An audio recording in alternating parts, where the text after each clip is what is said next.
Mensagem de hoje. Fé nas provações, vivendo como Jesus ensinou.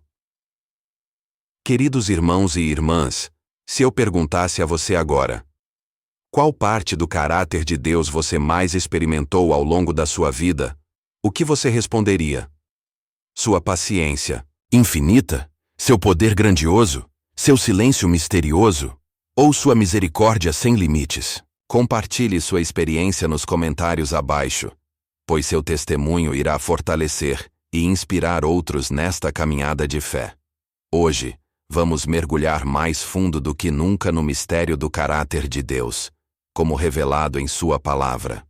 E eu creio firmemente que quando você, assim como o irmão William, um senhor de 75 anos do Texas, compreender e experimentar verdadeiramente isso, seu relacionamento com Deus será transformado para sempre. O irmão William já compartilhou que, ao longo de muitos anos de enfermidade e dificuldades, foi a misericórdia e paciência de Deus que o sustentaram dia após dia.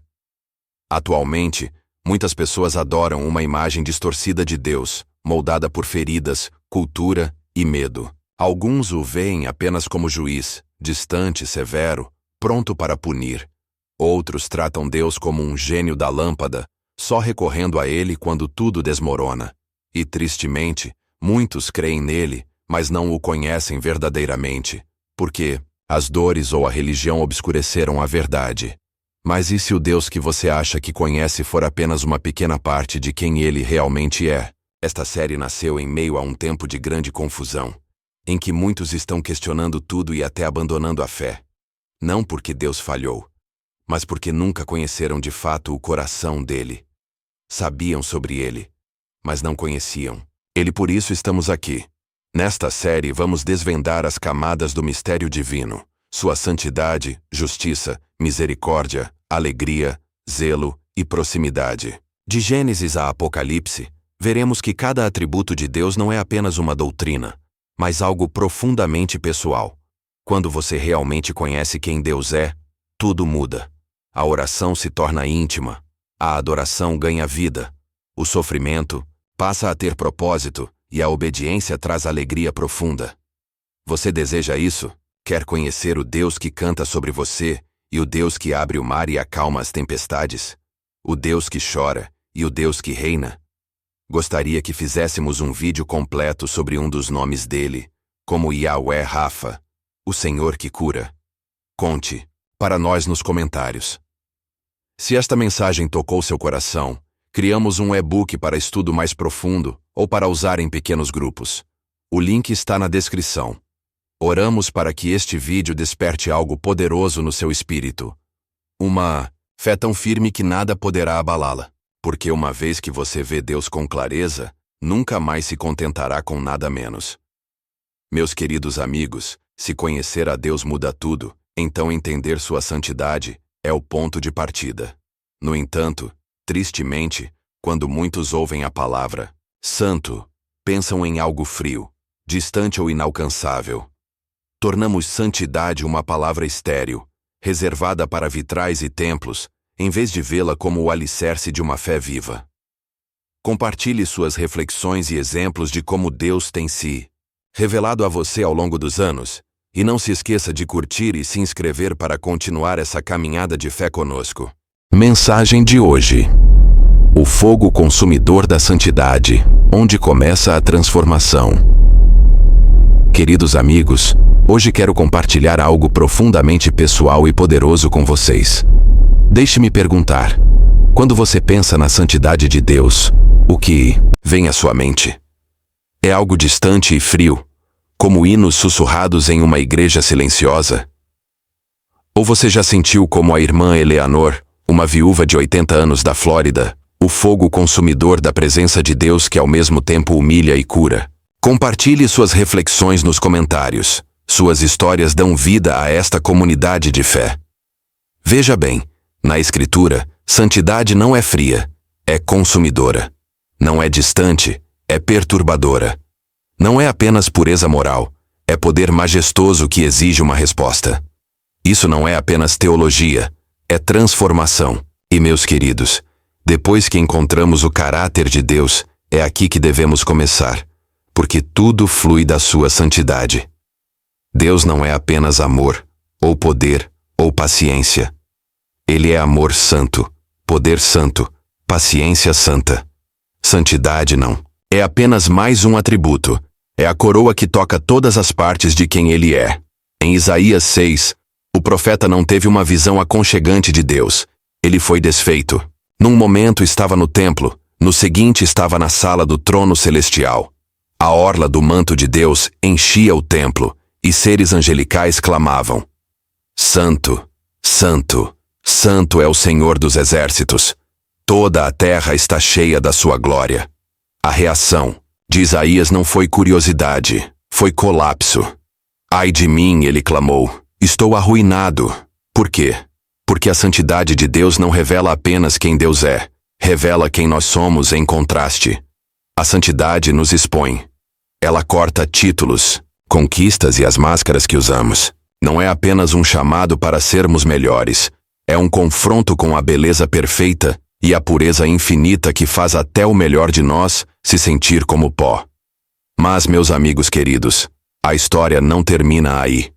Quando Isaías se quebrou sob o peso do seu pecado, um serafim pegou uma brasa do altar e tocou seus lábios, purificando-o, comissionando-o. A santidade de Deus não apenas quebra, ela cura. Não apenas expõe, transforma. Vemos esse fio condutor em toda a Bíblia. Em Êxodo, quando Deus apareceu a Moisés na sarça ardente, ele disse: Tire as sandálias dos pés, pois o lugar onde você está é terra santa. Não era sobre o solo, era sua presença que transformava um deserto comum em espaço sagrado. Em Apocalipse, João viu a sala do trono séculos depois de Isaías, e o mesmo clamor ecoava: Santo, Santo, Santo. Deus não mudou. Sua glória não diminuiu. Santidade não é um conceito do Antigo Testamento, é uma realidade eterna. Hoje, em nossa cultura moderna, a santidade muitas vezes é mal compreendida. Queremos um Deus próximo, mas evitamos um Deus que queima com fogo purificador. Queremos um Salvador que consola, mas não aquele que vira mesas. Tentando tornar Deus acessível, às vezes removemos a reverência.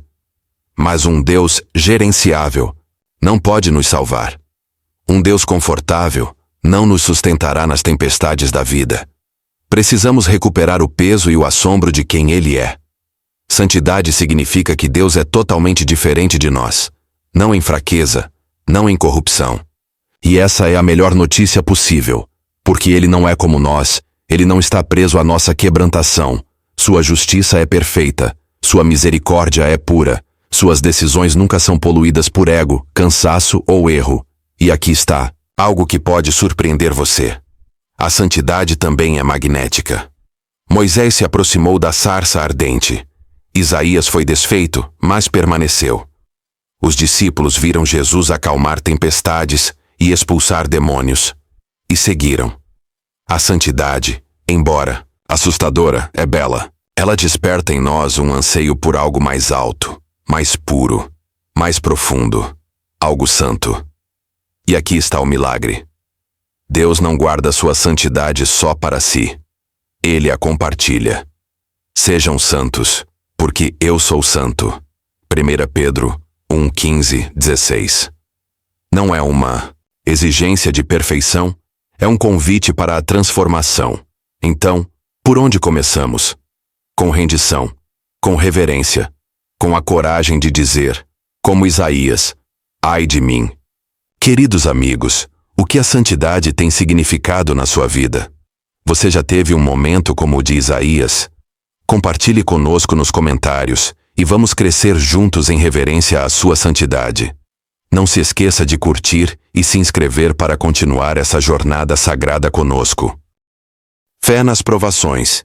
Permanecendo firme em meio às tempestades, queridos irmãos e irmãs, depois de receber misericórdia, o profeta Isaías exclamou: Eis-me aqui, envia-me a mim. Isaías 6:8. A verdadeira santidade não apenas nos humilha, mas também nos impulsiona a nos levantar e agir. Em um mundo quebrado, onde a moralidade é fluida, a verdade é distorcida e a reverência é rara, a santidade de Deus permanece firme, inabalável, imutável. Ele está chamando uma geração não apenas para crer nele, mas para contemplá-lo. Quando você realmente vê Deus como santo, você deixa de tratá-lo com superficialidade. Você não o procura como se fosse uma máquina de bênçãos ou um palestrante motivacional. Você começa a tremer de admiração, a adorá-lo com profundidade e a viver com convicção, não por medo, mas por amor. Porque ele é santo, e mesmo assim, ele ainda nos convida a nos aproximarmos. O maravilhoso é que este Deus absolutamente santo não está distante. A mesma voz que trovejou no Monte Sinai agora sussurra na sua noite mais escura. As mesmas mãos que criaram as galáxias são as que tocam os corações quebrantados. Como está escrito no Salmo 34:18. Perto está o Senhor dos que têm o coração quebrantado e salva os contritos de espírito. O rei Davi escreveu esse versículo não de um palácio, mas enquanto fugia, desesperado e perseguido. O que mais o confortava não era a fuga, mas a presença de Deus. Amados, nas provações mais difíceis da vida, como Margaret, de 70 anos da Califórnia, lutando contra o câncer e a solidão, é a proximidade de Deus que traz força inabalável. Ela compartilhou: às vezes não tenho mais palavras para orar, mas sei que Deus está bem ao meu lado, até mesmo nas minhas lágrimas. Vivemos em um mundo cheio de ruído, mas faminto por verdadeira intimidade. Muitos anseiam por comunidade, mas se sentem invisíveis mesmo em meio à multidão. Eles oram e se perguntam se o céu está ouvindo. Mas, queridos, a encarnação destrói esse medo. Jesus é Emanuel, Deus conosco. Ele não quer apenas um relacionamento distante. Ele quer intimidade profunda. Se ele está perto, então, a oração não é mais uma performance, mas uma conversa real. A adoração não é apenas um ritual, mas uma comunhão profunda. O arrependimento não é autopunição, mas um retorno àquele que nunca nos deixou. Agora convido você a refletir e comentar abaixo. Você já sentiu a proximidade de Deus em um momento de provação? Se precisar de oração, tenha coragem e escreva para que a comunidade possa interceder por você. A fé não é uma jornada solitária. Nós permanecemos juntos, oramos juntos e somos restaurados juntos. Irmãos e irmãs, permaneçam firmes nas provações, pois o Santo nunca nos abandona. Deus está perto. Consolação e poder em uma presença santa. Queridos irmãos e irmãs, não são apenas as pessoas fora da igreja que estão sofrendo. Muitos dentro dos nossos grupos de louvor, nos púlpitos e atrás das câmeras também estão lutando em silêncio. Mas aqui está a esperança. O Deus que está entronizado em glória também está sentado ao seu lado na dor. Aquele que reina dos céus também chora ao lado dos túmulos. Ele não se intimida com a sua escuridão. Ele entra nela. E essa proximidade muda tudo. Hebreus 4:15 nos lembra: porque não temos um sumo sacerdote que não possa compadecer-se das nossas fraquezas. Porém, um que como nós em tudo foi tentado, mas sem pecado. Jesus não apenas entende em teoria, ele entende em carne. E o versículo 16 vai além. Aproximemo-nos, portanto, confiadamente do trono da graça. Imagine isso. O mesmo trono que Isaías viu, com fumaça, serafins tremendo e fundamentos abalando. Agora, é um trono de graça que você pode se aproximar com ousadia. Não porque você seja digno, mas porque ele se aproximou. O véu foi rasgado, meus amigos, e você não precisa mais se perguntar se Deus está ouvindo. A cruz é a prova eterna de que a sua proximidade não é apenas um sentimento passageiro, é uma realidade que nunca desaparece. Talvez seja exatamente isso que você precise ouvir hoje. Ele não te abandonou. Você não está perdido demais. Mesmo no seu silêncio, dúvida e fracasso, ele está mais perto do que sua próxima respiração. Então eu te pergunto: você vai abrir espaço para a proximidade dele, não apenas na igreja, mas na sua cozinha, no seu carro, nos seus momentos? silenciosos e solitários, ele já está lá. E quando você parar de atuar e começar a permanecer nele, descobrirá uma intimidade que nenhuma plataforma, nenhum sucesso, nenhuma fórmula poderá oferecer. Ele é santo. Ele está aqui. Quando dizemos, Deus está perto, é reconfortante e eterno. Mas não esqueça, sua proximidade também é poderosa. Não é apenas uma mão para segurar, é uma espada que defende. O mesmo Deus que sussurra paz também ruge por justiça. E a justiça, em suas mãos, não é fria nem burocrática, é pessoal. Ela flui do amor, porque é amor. Muitas vezes separamos essas verdades, pensamos no amor como algo suave e na justiça como algo severo. Mas as Escrituras nos mostram que a justiça divina é o amor em ação. É assim que o amor protege, luta e restaura o que foi quebrado. Veja Êxodo. Deus não começou sua aliança com um devocional tranquilo. Ele começou com libertação. Depois de 400 anos de escravidão, os israelitas gemiam sob opressão, abusados por um poder que os via como descartáveis. E Deus viu. Deus ouviu. E Deus agiu. Êxodo 3:7 diz: Tenho visto atentamente a aflição do meu povo, que está no Egito, e tenho ouvido o seu clamor por causa dos seus exatores, porque conheci as suas dores. Este não é um Deus distante, observando do céu. Este é um Deus cuja justiça é incendiada pelo amor. Ele não apenas condenou a crueldade do Egito, ele a destruiu. As pragas vieram. O mar se abriu. Uma nação foi arrancada das correntes. Agora, amados, convido você a refletir. Você já experimentou tanto o consolo terno quanto a justiça poderosa de Deus em sua vida? Compartilhe seu testemunho ou pedido de oração nos comentários abaixo. Vamos fortalecer uns aos outros na fé, porque Deus não está apenas perto, Ele está agindo em seu favor. Justiça divina. O amor em ação e em direção à liberdade. Ainda hoje vivemos em um mundo que clama por essa mesma justiça. Olhe ao redor, de crises humanitárias à injustiça racial, da corrupção ao tráfico humano, da ganância corporativa à traição pessoal, os clamores não cessaram. E para muitos, esse clamor se torna uma pergunta profunda. Onde está Deus quando as coisas são injustas? Quando os ímpios prosperam? Quando as vítimas são silenciadas? A resposta não está em chavões vazios. Está em quem Deus sempre foi, um defensor, um libertador, um juiz que não pode ser subornado nem enganado. Salmos 89:14 diz: Justiça e direito são o fundamento do teu trono. Graça e verdade vão adiante de ti. Isso não é uma contradição, é uma união. A justiça é o amor protegendo aquilo que o amor valoriza.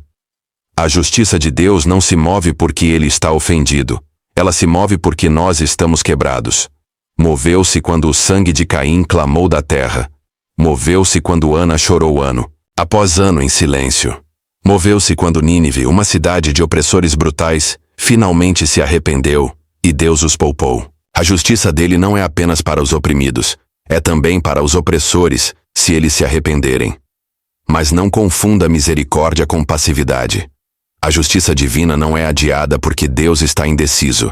É adiada porque Ele é paciente, não querendo que ninguém pereça, mas que todos cheguem ao arrependimento. 2 Pedro 3:9. Mesmo na cruz, justiça e amor colidem. Vemos isso claramente em Jesus. O Cordeiro de Deus não foi apenas um sacrifício, ele foi um julgamento. O pecado precisava ser tratado, não ignorado, não deixado de lado. Deus não olhou para a nossa rebelião e disse: tudo bem. Ele olhou para o Filho e disse: está consumado. Isso é justiça, e custou tudo a ele. Isaías 30:18 diz: por isso o Senhor espera, para ter misericórdia de vós, e por isso se exalta para se compadecer de vós, porque o Senhor é um Deus de justiça.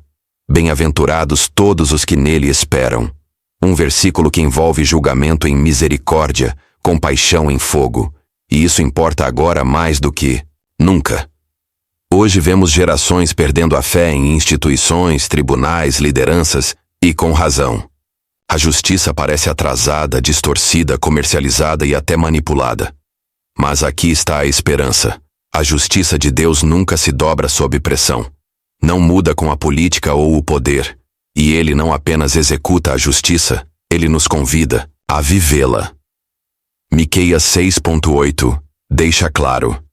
Ele te declarou, ó homem, o que é bom, e o que o Senhor pede de ti, senão que pratiques a justiça, ames a misericórdia, e andes humildemente com o teu Deus. Isso não é apenas uma verdade para acreditar, é uma forma de viver. Falar pelos que não têm voz, defender os vulneráveis, liderar com integridade mesmo quando ninguém vê, perdoar sim, mas também confrontar. Parar de espiritualizar a injustiça e começar a refletir a justiça de Deus na prática. Já ouvi alguém dizer: se o seu evangelho não é uma boa notícia para os oprimidos, então não é o evangelho de Jesus. Isso me impactou, porque as boas novas não evitam verdades difíceis, elas as confrontam com esperança. A justiça divina é mais do que punição, é sobre colocar as coisas no lugar certo. Isso inclui sistemas, nações, mas também inclui você. A justiça de Deus olha para fora, mas também olha para dentro.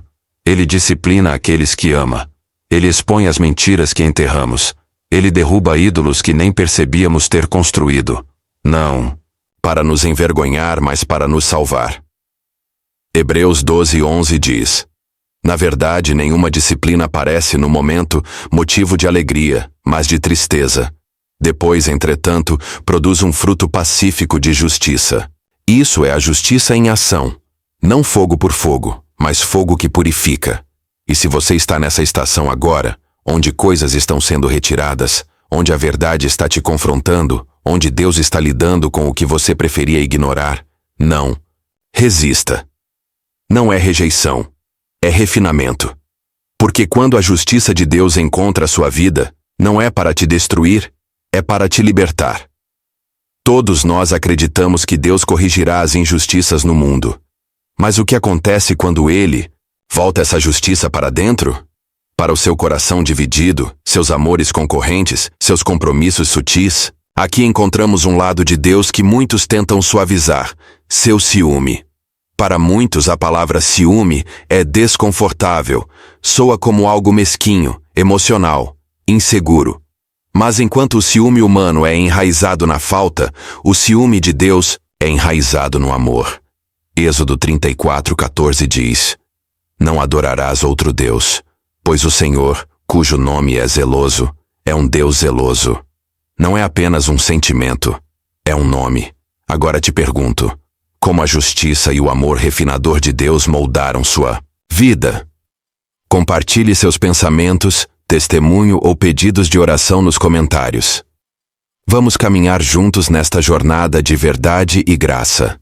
Queridos irmãos e irmãs, à medida que caminhamos por muitas décadas da vida, como o Sr. Robert, de 72 anos, do Texas, não sentimos cada vez mais profundamente a fidelidade e a paixão de Deus? Robert contou que após uma vida inteira seguindo a Deus, ele ainda às vezes cai na frieza espiritual, sentindo-se dividido entre a fé e as tentações do mundo.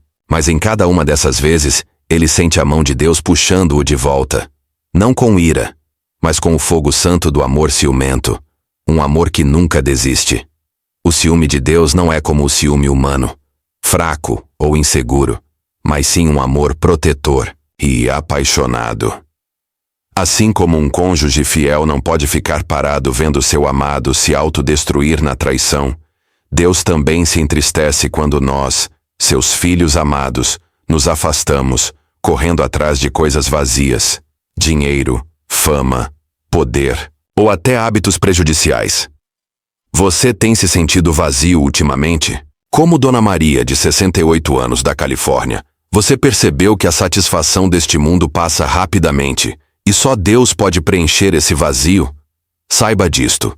Deus está atraindo você para mais perto, não para condenar, mas para restaurar. Ele está queimando o que está te segurando, para que você possa caminhar em verdadeira liberdade. Convido você a compartilhar nos comentários. Você já experimentou o ciúme santo de Deus? Quando você sentiu que Ele estava chamando você de volta para mais perto do seu coração? Vamos orar, compartilhar e fortalecer uns aos outros nesta jornada de fé. Não se esqueça de curtir e compartilhar este vídeo, para que outros também sejam encorajados. Talvez como o Sr. William, de 71 anos de Michigan, muitos de nós já sentimos que fomos abandonados, não é mesmo? Ao enfrentar falhas, decisões erradas e momentos de decepção, é fácil se perguntar: onde está Deus quando tudo parece injusto? Quando eu cometi erros, Ele ainda me espera? Mas é nesses momentos que precisamos entender que o silêncio de Deus não é ausência, e sua espera não é fraqueza. Na verdade, sua paciência é um sinal de seu profundo amor, não querendo que ninguém pereça, mas que todos cheguem ao arrependimento. Deus não apressa o julgamento. Ele espera com paciência, nos dando tempo para retornar a Ele. Como diz em Romanos 2:4, ou você despreza as riquezas da sua bondade, tolerância e paciência, não percebendo que a bondade de Deus é destinada a levá-lo ao arrependimento. Este versículo desfaz o mito de que Deus está ansioso para punir. Em vez disso, nos mostra que Deus está inclinado para nós com graça, não com ira. O amor de Deus é profundamente paciente. Na história de Jonas, Deus o envia à cidade de Nínive, não com julgamento, mas com uma mensagem de misericórdia. Mais 40 dias, uma oportunidade para arrependimento. Apesar das maneiras violentas de Nínive, Deus estende a graça, e a cidade é salva. Este é o amor paciente de Deus, sempre esperando, sempre nos oferecendo uma chance de voltar. Devemos olhar para dentro também. Quantas vezes prometemos a Deus a mudança, prometemos quebrar ciclos, oferecer perdão, nos render a Ele, e ainda falhamos em seguir adiante. Deus ainda espera. Ele espera enquanto curamos, enquanto questionamos, enquanto rebelamos. Quantas vezes Ele nos deu mais chances do que merecíamos? Quantas vezes Ele esperou que retornássemos, não porque Ele é fraco, mas porque Ele é fiel? Mesmo após o fracasso mais humilhante de Israel com o bezerro de ouro, Deus se revela a Moisés, novamente, não como um punidor, mas como o Deus compassivo e gracioso, lento para a ira, abundo em amor e fidelidade. Êxodo 34. Ele queria ser lembrado não apenas como o Todo-Poderoso, mas como paciente, sempre disposto a restaurar. Jesus também incorporou essa paciência. Ele não reagiu quando foi mal interpretado, lavou os pés de Judas, restaurou Pedro após sua negação, e chorou por Jerusalém, sabendo que o rejeitariam. E agora, Ele ainda está mostrando essa paciência. Existem pessoas assistindo a isso que sentem que erraram muitas vezes, que sentaram na igreja com corações insensíveis, que prometeram mudança, mas nunca seguiram em frente. E ainda assim, estão aqui, ouvindo, sendo atraídas. Isso não é coincidência. Isso é paciência. Encorajo você a compartilhar seus pensamentos nos comentários abaixo. Como Deus tem sido paciente com você em sua vida. Você pode sentir o amor paciente dele. Vamos orar juntos, compartilhar e nos encorajar mutuamente nesta jornada de fé. E isso não é permissão para pecar. É um convite para voltar. A paciência de Deus não é uma tolerância passiva, mas uma misericórdia proativa. Ele não está sentado esperando, torcendo para que façamos o certo. Ele está agindo nos bastidores, sussurrando através da convicção, movendo-se através das pregações, batendo através dos atrasos, usando tudo para nos conduzir de volta para casa. Mas sua paciência não durará para sempre. E essa é a tensão que Jesus alertou em Mateus 24. Ele disse que chegariam dias em que o amor esfriaria, e as pessoas confundiriam o atraso de Deus com desinteresse. Mas o chamado permanece. Vigiar, estar acordado, voltar agora, porque a paciência divina não é a ausência de justiça. É o espaço entre a misericórdia e o julgamento, e estamos vivendo nesse espaço agora. Então, o que você está fazendo com isso? Você está gerenciando o tempo que foi dado a você, ou esticando os limites da graça? Você está correndo para ele, ou presumindo que ele sempre esperará. Este momento, este fôlego, é outra chance, outro lembrete de que ele ainda está aqui, ainda chamando, ainda disposto. Mas o relógio está correndo não com medo, mas com urgência. A mesma urgência que fez Deus chorar pelas cidades, pausar no julgamento, segurar o dilúvio, adiar o exílio e permitir que Nínive se arrependesse. Essa mesma urgência está alcançando você. Ele é paciente, mas não o faça esperar para sempre. A paciência de Deus não significaria nada se não fosse sustentada por algo mais profundo, algo inquebrantável. A razão pela qual a espera dele é tão poderosa não é apenas porque ele nos ama, mas porque ele é fiel conosco, fiel quando falhamos, fiel quando duvidamos, fiel quando nos desviamos, fiel quando esperamos. Ele não apenas promete, ele cumpre suas promessas. Em um mundo onde as pessoas abandonam compromissos tão facilmente quanto clicam em cancelar inscrição, onde a confiança é rara e a verdade parece escorregadia, a fidelidade de Deus se mantém como uma montanha na neblina, imóvel, inabalável, inquebrantável. De Gênesis a Apocalipse, este é o fio condutor. Deus não muda de ideia sobre aqueles que ele ama. Quando Deus chamou Abraão, ele não estava fazendo uma sugestão. Ele estava estabelecendo uma aliança, um juramento divino. Eu farei de você uma grande nação, disse ele, e através de você todas as famílias da terra serão abençoadas.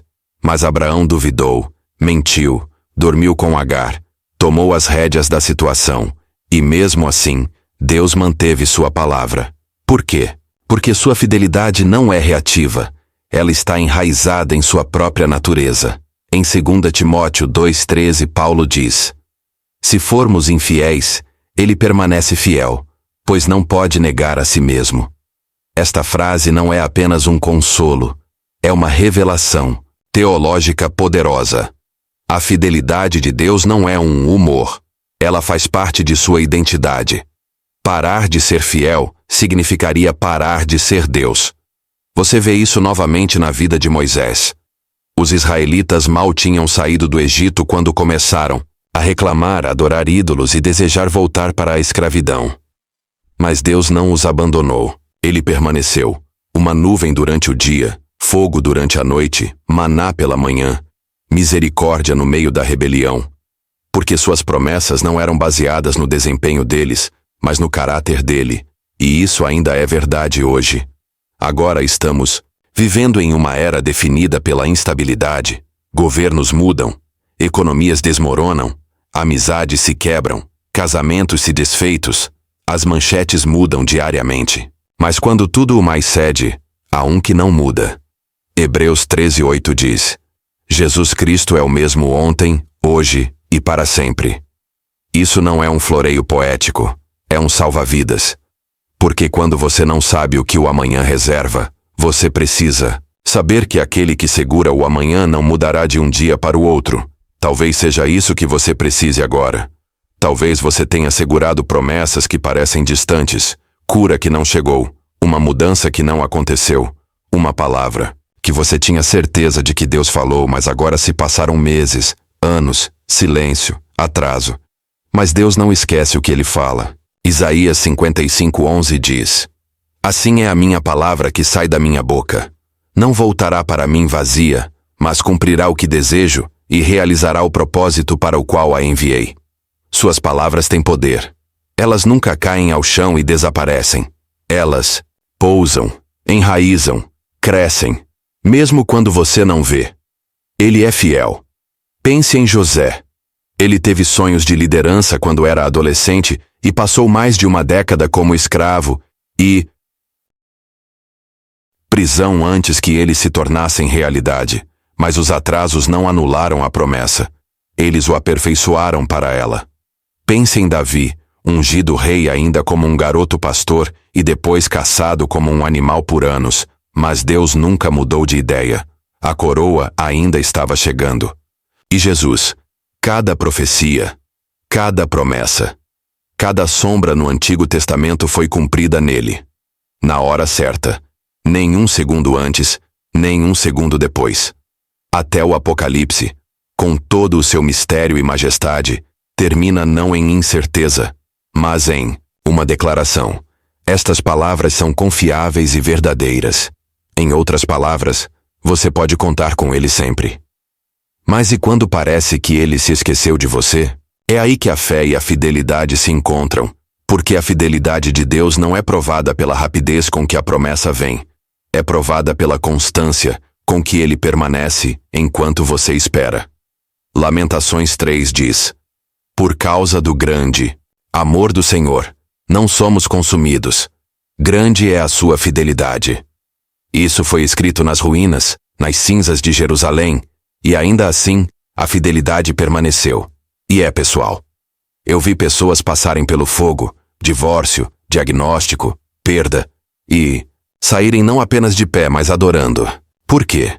Porque descobriram que mesmo no caos, Deus não vacila, Ele não recua, Ele permanece. Há uma mulher que sepultou o marido e ainda testemunha: Deus me sustentou todas as noites. Um homem que perdeu tudo em um processo judicial e disse: eu não sabia que Deus era tudo o que eu precisava, até que Ele fosse tudo o que eu tinha. Eles não estão citando clichês, estão citando a experiência, porque às vezes você não sabe que Deus é fiel, até que a fé seja tudo o que você tenha. Então, deixe-me perguntar: quais promessas Ele falou sobre sua vida que você começou a duvidar? Quais sonhos você colocou na prateleira porque estão demorando demais? Quais orações você parou de fazer porque parecia que o céu estava em silêncio? Não confunda silêncio com esquecimento. O atraso de Deus não é a sua negação. O seu tempo não é o nosso cronograma, mas o seu histórico é perfeito. Cada palavra se cumprirá. Ele não pode mentir. Ele não pode quebrar a aliança. Ele não pode se esquecer de você. E talvez o motivo de este vídeo ter chegado até você agora, neste momento, seja porque Deus queria te lembrar que Ele ainda está trabalhando, ainda se movendo, ainda vigiando a mesma coisa que Ele te prometeu. Você não precisa lutar para que aconteça. Você só precisa se manter na posição porque Ele é fiel. E isso significa que, não importa o que pareça, essa história ainda não acabou. Se a fidelidade de Deus o impede de se afastar, é a sua misericórdia que o impele a se aproximar quando menos merecemos. A misericórdia não é fraqueza, não é Deus fechando os olhos ou abaixando seus padrões. A misericórdia é o coração escandaloso e belo de Deus que escolhe compaixão diante do julgamento justo. É a parte do seu caráter que diz: eu sei o que você fez, mas não consigo parar de te amar. Em Êxodo 34:6, depois que Israel adorou um bezerro de ouro, apenas dias após fazerem uma aliança com Deus, Ele se reintroduz a Moisés, não com trovões, mas com ternura. O Senhor, o Deus compassivo e gracioso, lento para a ira, abundante em amor. Mensagem: fé e a misericórdia de Deus na vida. Em um momento crucial na história de Israel, quando tudo parecia desmoronar, Deus não abandonou o seu povo. Embora tivesse todo o direito de fazê-lo, Deus escolheu revelar a essência de quem Ele é: misericórdia primeiro. Quando Israel caiu no pecado, Deus não era apenas um juiz, mas também um pai, misericordioso, gracioso e fiel, mesmo com os infiéis. Esse tema não desapareceu no meio do juízo, mas apareceu bem no coração dele. Em Lamentações 3, no meio das ruínas de Jerusalém, com o templo destruído e o povo exilado, Jeremias ainda escreveu uma das declarações mais poderosas: por causa da grande misericórdia do Senhor, não somos consumidos. As suas misericórdias nunca falham. Elas se renovam a cada manhã. A misericórdia de Deus não apaga as consequências do pecado, mas nos sustenta através delas. Olhando para o mundo de hoje, cheio de guerra, injustiça, divisão e desilusão espiritual, muitos se perguntam se foram longe demais, se afastaram muito ou caíram muito fundo para voltar. Mas as Escrituras ensinam o oposto. O juízo de Deus sempre vem acompanhado da misericórdia. Por isso Davi, um homem que cometeu adultério e assassinato, ainda pôde escrever no Salmo 51: Tem misericórdia de mim, ó Deus, segundo o teu amor imutável. Ele sabia algo sobre o coração de Deus, que a culpa não silenciava a misericórdia. Ela ainda estava disponível para ele. No Salmo 103, Davi escreve: Ele não nos trata conforme os nossos pecados. Tão grande é a sua misericórdia para com os que o temem, quanto as alturas do céu sobre a terra. A misericórdia é quem Deus é, não apenas o que ele faz. Até Jonas, o profeta relutante que queria que Nínive fosse destruída, admitiu: Eu sabia que tu eras um Deus gracioso e compassivo, tardio em irar-se e abundante em amor. Jonas ficou irritado porque Deus poupou os seus inimigos, mas a misericórdia de Deus não era só para Israel. Era para os estrangeiros, opressores, e os ímpios que se arrependiam. Isso ainda nos ofende, não é? Queremos misericórdia para nós, mas justiça para os outros. Mas Deus não segue as nossas divisões tribais. Sua misericórdia alcança os lugares mais improváveis: prisões, zonas de guerra, quartos de hospitais, centros de reabilitação, bancos de igrejas cheios de segredos. Ela encontra as pessoas em momentos de arrependimento, não de vitória, nos chiqueiros da rebelião, não apenas nos altares de adoração. No Novo Testamento, a misericórdia se fez carne. Jesus não apenas falou sobre misericórdia, ele a encarnou. Ele impediu um apedrejamento com uma frase: Quem de vocês estiver sem pecado, seja o primeiro a atirar a pedra. Ele tocou leprosos, sentou-se com os marginalizados, chorou com os enlutados e perdoou da cruz, mesmo nos seus últimos momentos com o sangue em sua testa. Mensagem: misericórdia e soberania de Deus. Enquanto Jesus estava na cruz, com os pregos em suas mãos e sangue na sua testa, ele olhou para um ladrão e disse: Hoje você estará comigo no paraíso. Isso não é apenas uma teoria teológica. Isso é misericórdia em tempo real. Romanos 5:8 ecoa esse coração. Enquanto ainda éramos pecadores, Cristo morreu por nós. Não depois que nos limpamos, não quando tivemos tudo sob controle, mas enquanto estávamos no nosso pior. A misericórdia veio correndo. E ainda hoje, ela não parou. Eu vi a misericórdia se desenrolar em tempo real. Um homem que abandonou sua família voltou para casa e encontrou não apenas perdão, mas restauração. Uma mulher viciada em opioides encontrou misericórdia, não em um tribunal, mas em um centro de reabilitação, chorando sobre o Salmo 23.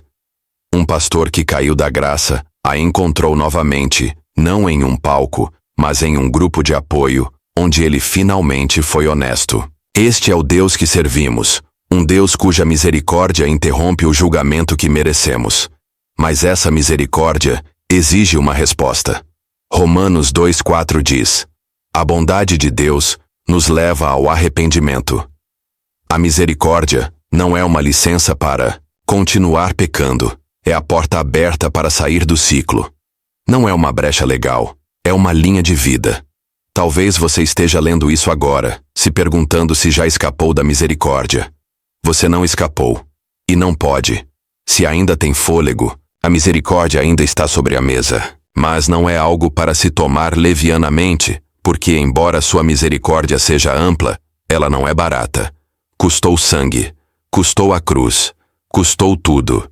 E a única resposta certa é a rendição. Então, aqui está a pergunta. Você vai recebê-la. Não apenas conceitualmente, mas pessoalmente. Vai deixar que a misericórdia seja mais do que uma palavra? Vai deixar que ela cubra sua pior falha, reconstrua sua vergonha, reescreva sua história? A misericórdia de Deus não é apenas uma teoria, ela é uma pessoa, e Ele ainda está alcançando. A misericórdia revela o coração de Deus, mas a soberania revela sua mão. Depois de ser perdoado, depois de ser restaurado, há uma pergunta que paira.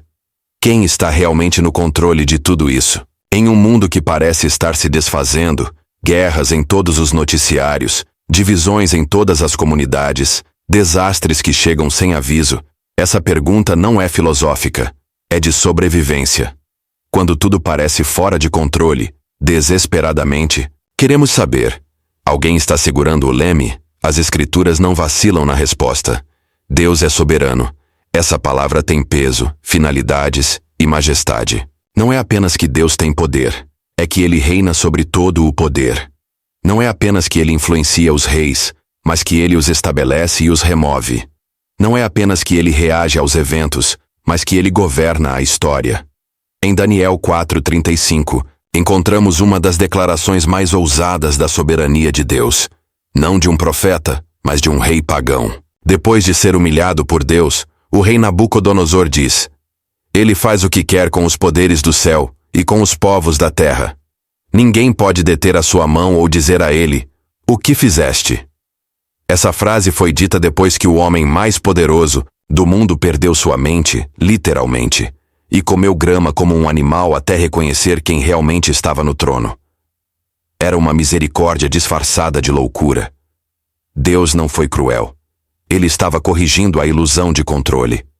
E talvez seja isso que ele ainda está fazendo hoje. Soberania de Deus e sua misericórdia, este momento poderia ter acabado com o relacionamento. Deus tinha todo o direito de abandonar a nação. Em vez disso, ele revela a essência de quem ele é: misericórdia em primeiro lugar.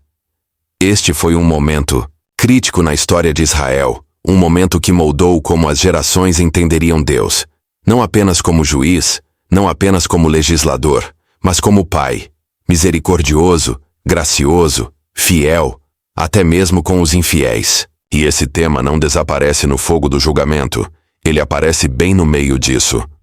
Em Lamentações 3, Jerusalém está em ruínas, o templo destruído, o povo está em exílio. Se houvesse algum momento para acreditar que Deus havia desistido, foi então. E ainda assim, no meio das cinzas, Jeremias escreve uma das declarações mais impressionantes de todas as Escrituras. Por causa do grande amor do Senhor, não somos consumidos. As suas misericórdias jamais falham. Elas se renovam a cada manhã. A misericórdia de Deus não apaga as consequências. Ela nos sustenta através delas. E isso é exatamente o que nossa geração está ansiosa por hoje. Olhe para o mundo. Manchetes cheias de guerra, injustiça, divisão, desilusão espiritual. As pessoas estão sofrendo, perguntando se foram longe demais, se afastaram demais, se caíram muito fundo. E muitos assumem que, se o julgamento é real, então a misericórdia deve ser um mito. Mas as Escrituras revelam o oposto. O julgamento de Deus sempre vem com a misericórdia logo atrás. Por isso, Davi, um homem que cometeu tanto adultério quanto assassinato, ainda podia escrever, no Salmo 51, Tem misericórdia de mim, ó Deus, segundo o teu amor fiel. Ele sabia algo sobre o coração de Deus que a culpa não podia silenciar. A misericórdia ainda era uma opção. Até Jonas, o profeta relutante que queria que Nínive fosse destruída, admite: Eu sabia que tu és um Deus gracioso e compassivo, tardio em irar-se e grande em misericórdia. Jonas ficou com raiva porque Deus poupou seus inimigos, mas a misericórdia de Deus não era apenas para Israel, era para o estrangeiro, o opressor, o ímpio que se arrependeu. E isso ainda nos ofende, não é? Queremos misericórdia para nós mesmos, mas justiça para todos os outros. Mas Deus não joga conforme as nossas linhas tribais. Sua misericórdia alcança os lugares mais improváveis: prisões, zonas de guerra, quartos de hospital, centros de reabilitação, bancos de igrejas cheias de segredos. Ela encontra pessoas nos momentos de arrependimento, não de vitória, nos currais de porcos da rebelião, não apenas nos altares de adoração. E no Novo Testamento, ela se torna carne. Jesus não apenas falava sobre misericórdia, ele a personificou. Ele parou um apedrejamento com uma frase: Aquele que de vocês estiver sem pecado, seja o primeiro a atirar a pedra. Ele tocou leprosos, se sentou com os excluídos, chorou com os que estavam de luto, perdoou na cruz, até mesmo nos seus últimos momentos com sangue em sua testa. Essa é a misericórdia em tempo real, e ela ainda não parou. Eu vi isso acontecer, na vida real. Um homem que abandonou sua família voltou para casa e encontrou não apenas perdão, mas restauração. Uma mulher viciada em opioides encontrou misericórdia não em um tribunal, mas em um centro de reabilitação, chorando sobre o Salmo 23. Um pastor que caiu da graça encontrou misericórdia novamente, não no palco, mas em um grupo de apoio, onde ele finalmente foi honesto. Este é o Deus que servimos, um Deus cuja misericórdia interrompe o julgamento que merecemos. Mas essa misericórdia exige uma resposta. Romanos 2,4 diz: a bondade de Deus é para nos levar ao arrependimento. A misericórdia de Deus não é uma licença para continuar pecando, é a porta aberta para sair do ciclo. Não é uma brecha, é uma linha de vida. E talvez você esteja lendo isso agora, se perguntando se já ultrapassou os limites da misericórdia. Você não ultrapassou. Você não pode. Se ainda tiver fôlego, a misericórdia ainda está sobre a mesa. Mas não é algo para ser tratado de maneira leviana, pois embora sua misericórdia seja ampla, ela não é barata. Custou sangue, custou, a cruz custou tudo. E a única resposta certa é a rendição. Então aqui está a pergunta. Você vai recebê-la, não apenas de forma conceitual, mas pessoalmente? Você vai deixar que a misericórdia cubra sua maior falha, reconstrua sua vergonha, reescreva sua história? Porque a misericórdia de Deus não é uma teoria, é uma pessoa, e Ele ainda está alcançando. A misericórdia revela o coração de Deus, mas a soberania revela sua mão. Depois de ser perdoado, depois de ser restaurado, há uma pergunta importante. Quem está realmente no controle de tudo isso? E em um mundo que parece estar se desintegrando, com guerras em todos os noticiários, divisões em todas as comunidades, desastres que chegam sem aviso, essa pergunta não é filosófica, é sobre sobrevivência. Quando tudo parece fora de controle, nós desesperadamente queremos saber: alguém está segurando o leme? E as Escrituras não vacilam na resposta. Deus é soberano. Essa palavra tem peso, finalidades, majestade. Não é apenas que Deus tem poder, é que Ele reina sobre todo o poder. Não é apenas que Ele influencia reis, mas que Ele instala e remove.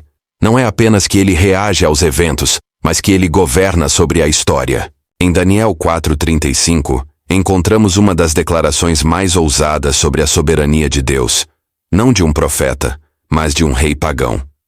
Depois de ser humilhado por Deus, o rei Nabucodonosor diz: Ele faz o que quer com os poderes do céu e com os povos da terra. Ninguém pode deter a sua mão ou dizer-lhe: o que fizeste? Isso foi dito depois que o homem mais poderoso do mundo perdeu a razão literalmente e comeu grama como um animal, até que reconheceu quem verdadeiramente está no trono. Foi uma misericórdia disfarçada de loucura. Deus não foi cruel. Ele estava corrigindo a ilusão de controle. Se você precisar de mais ajustes ou quiser uma tradução diferente, é só me avisar. E criação? Seria fácil assumir que ele está distante, desapegado, poderoso, mas impessoal, como uma força divina guiando o universo sem sujar as mãos. Mas as Escrituras destroem essa ideia porque o mesmo Deus que governa as estrelas também conhece o seu nome. Ele não é apenas soberano, ele é pessoal. Essa verdade foi revolucionária em seu contexto original. O mundo antigo acreditava em deuses que eram irados, imprevisíveis, ídolos silenciosos, tinham poder, mas não falavam, não ouviam, não se importavam. O culto pagão era transacional. Você sacrificava para obter algo, esperando que o Deus respondesse favoravelmente. Não havia relacionamento, apenas medo. Mas o Deus das Escrituras faz algo revolucionário. Ele fala. Em Gênesis, antes de o pecado entrar no mundo, Deus caminha com Adão na brisa do dia. Isso não é uma flor poética, isso é proximidade, amizade, conversa. Não era um criador admirando sua criação de longe, era um pai se aproximando de seu filho. E mesmo após a queda, quando Adão e Eva se escondem envergonhados, Deus não se afasta, ele chama: onde estás? Não porque ele os perdeu, mas porque eles o perderam.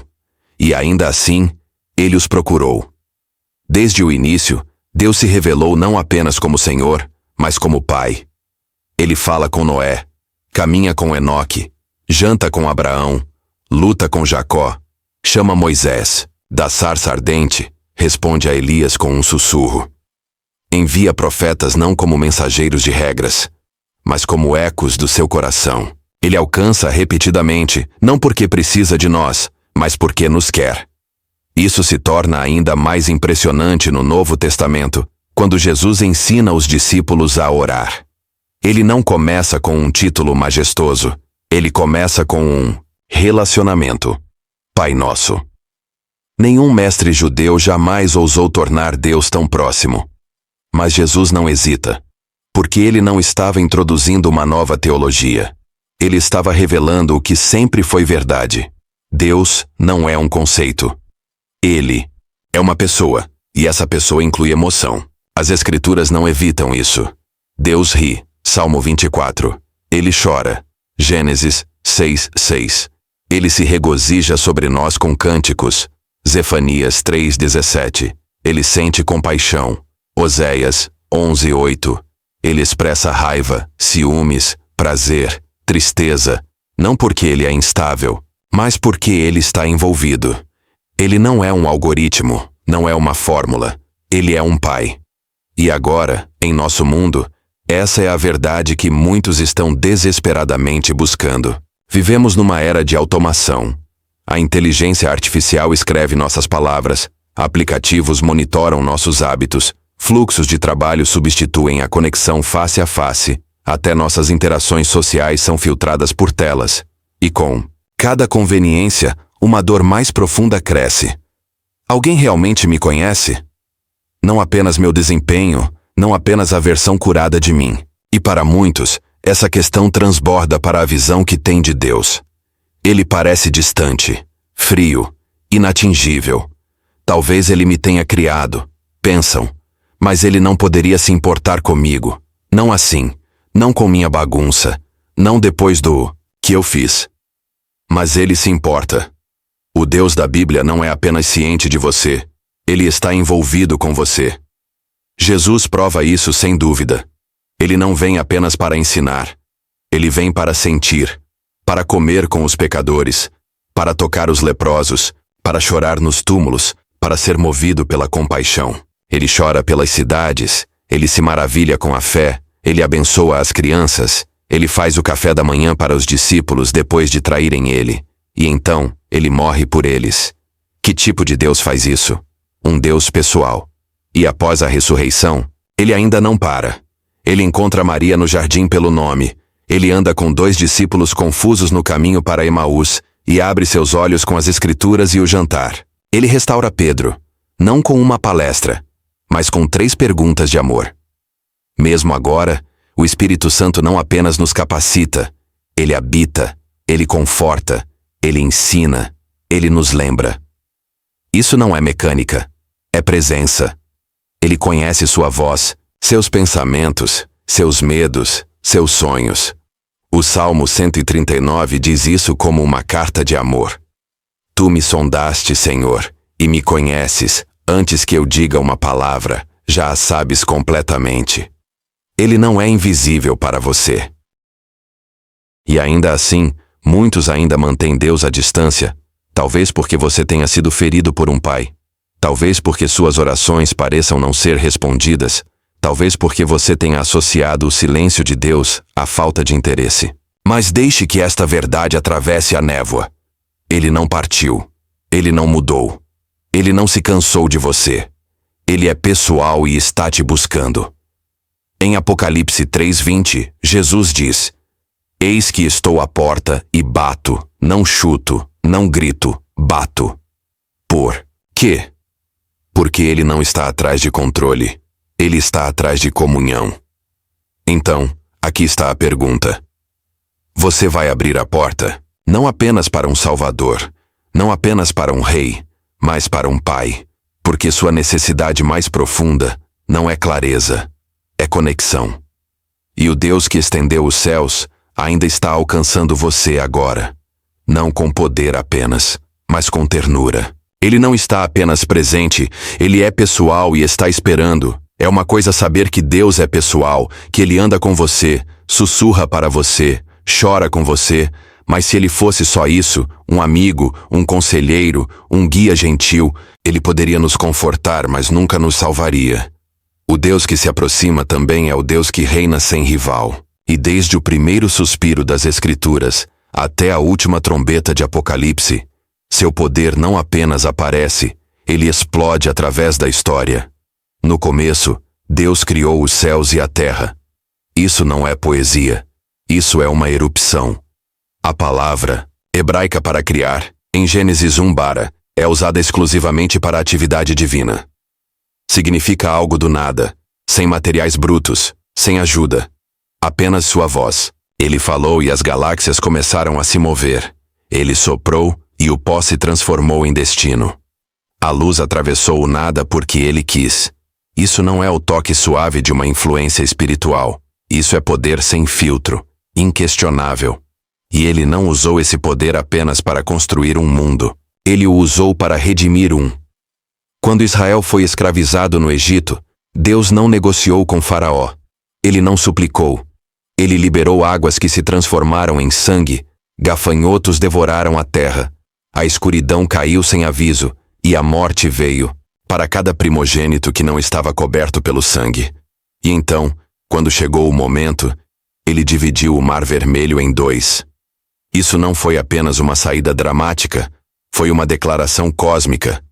Não há ninguém como eu. E ainda assim, depois disso, Israel duvidou, murmurou, temeu gigantes e se esqueceu de quem havia partido os mares. Não foi apenas rebelião, foi amnésia. E não somos nós mesmos exatamente assim. Porque sabemos que Deus é poderoso. Ouvimos as histórias, cantamos as músicas, mas então a vida acontece. Um diagnóstico, um desastre, um atraso, e nos perguntamos: será que ele ainda é forte o suficiente? Será que ele ainda se move assim agora? Talvez você esteja perguntando isso agora, olhando para um mundo tremendo debaixo de conflitos e corrupção, guerras no exterior, violência em nossas cidades, desastres naturais varrendo regiões inteiras, ansiedade borbulhando sob a superfície de nações inteiras. Você sentiu o tremor também em sua família, suas finanças, seu coração, e dentro de você uma pergunta treme: existe um Deus forte o suficiente para manter esse mundo unido? A resposta vem de cada página das Escrituras.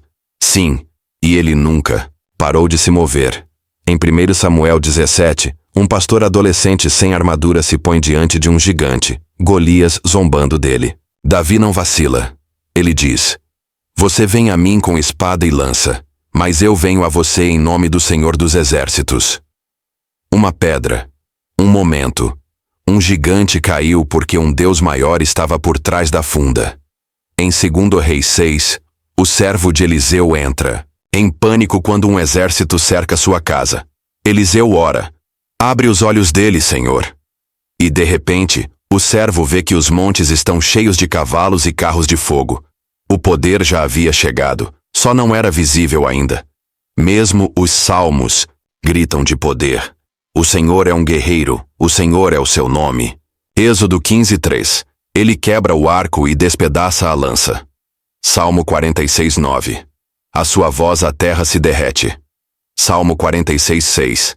Mas tudo isso, todos os mares divididos, gigantes derrubados e exércitos de anjos, eram apenas sombras comparados ao que aconteceu fora de Jerusalém, numa colina manchada de sangue. Porque na cruz, o poder não gritou, ele sangrou. E no silêncio da morte, quando todos os discípulos pensaram que havia acabado, quando o inferno achou que havia vencido, quando a pedra foi selada e o túmulo guardado, o poder não estava dormindo, ele estava construindo. E no terceiro dia, a ressurreição explodiu daquele túmulo. Não apenas um batimento cardíaco num corpo, mas a reviravolta de toda a escuridão, toda a morte, toda a derrota. Jesus não apenas ressuscitou, ele conquistou. Colossenses 2:15 diz: ele despojou os principados e potestades, triunfando sobre eles na cruz. Esse é o maior ato de poder divino, não apenas para destruir, mas para ressuscitar. Não apenas para silenciar uma tempestade, mas para silenciar o sepulcro. Em conclusão, a soberania e a natureza pessoal de Deus, Estão entrelaçadas de maneiras que transcendem o nosso entendimento. Ele não é uma força distante e impessoal, mas um Pai amoroso que reina sobre toda a criação e, ao mesmo tempo, caminha intimamente conosco em nossas lutas e vitórias. Seu poder é incomparável, sua presença inabalável e sua busca por nós implacável. Não importa o caos que enfrentamos, não importa as incertezas que encontramos, nunca seremos abandonados. A soberania de Deus nos assegura que Ele está sempre no controle, trabalhando todas as coisas para a sua glória e para o nosso bem. Portanto, a questão permanece. Você confia nele? Não apenas quando a vida está clara e fácil, mas quando está difícil e sem respostas. Você confia que mesmo no mistério, Ele ainda é bom, ainda está perto, ainda está trabalhando a seu favor. Confiar na soberania de Deus nos convida a uma paz que transcende o entendimento, uma paz enraizada não nas nossas circunstâncias, mas na sua presença e propósito inabaláveis. Abra a porta para Ele, seu Salvador, seu Rei, seu Pai. E deixe que o amor e o poder dele transformem a sua vida. Pois Ele não é apenas pessoal, Ele está presente e está trabalhando de maneiras que superam tudo o que podemos pedir ou imaginar. O Mini.